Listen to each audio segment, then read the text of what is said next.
Astelehen honetan bilera telematiko izan dugu Siria iparraldeko Kobane hiriko agintariekin. Bertan, Kobaneko alkateak azken ordutan Turkiak herri kurduaren aurka egindako bombardaketen berri eman digu.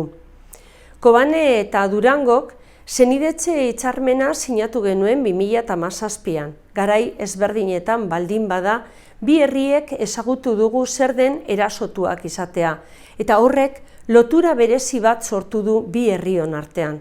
Horregaitik, arduraz eta sumindurik ari gara Kobane herrian gertatzen ari diren erasoen jarraipena egiten, eta eraso eten arte bere horretan jarraituko dugu.